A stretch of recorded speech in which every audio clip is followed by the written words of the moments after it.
good day ulit mga mami. So the usual, the prayer, the Bible, the checking the weather, the memories. Sa memories, nakakaiyak na letter from my hubby, and then si mama lumabas sa memories. Kasi nga, Mother's Day. In Japanese, hahanuhi.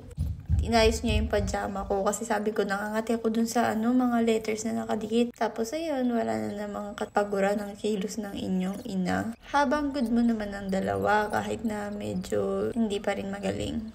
Uminom ng gamot, nagluto, kumain, naggas ng plato, naglinis, naglaba, nagsampay. Tapos siya yung nagbihis kay Canon. Tapos nag-inarte, gusto daw niya yung Elsa, umiyak-iyak pa. O ayan, binihisan ng Elsa, pinalitan, baliktad pa nga yung suot, kaya inulit-ulit. Tapos nagtiklop ako ng damit. Tapos si Habi naman ay tumutulong siya sa kung ano-ano. Nagplantya siyang damit ni Canon. Tapos siya yung kumakarga kala Canon kay Kanami kasi nga it's Saturday. Siya ang nagtali ng buhok. Siya nagpalit ng pampers, nagbihis. Tapos nilalaro niya yung dalawa. Habang nanonood siya ng mga motor-motor na yan, habang nagbabantay siya sa mga bata. Tapos ako naman parang trumpo, diba? O naglilinis ulit. Tapos nakatulog sila dahil sa gamot ata. Excited din kasi nagising yung mga yan. Tapos ako naman, nag-TikTok.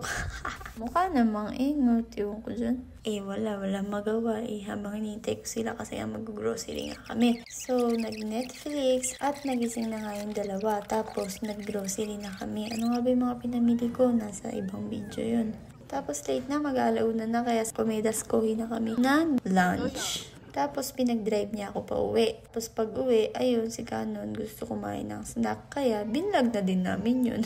Tapos, nabulol tayo ng supermarket. Roast beef daw ang kanilang, recommendation para sa Mother's Day. O, edi binili naman natin. Tapos, may pa-surprise siya para sa Mother's Day. Ayan, the flower. Para daw yung mailalagay kay mama. Yung maipapang display. Alam yan, hindi ako mahilig sa flower. Mga plastic.じゃーん。いつもありがとうね。ありがとうね。ありがとう。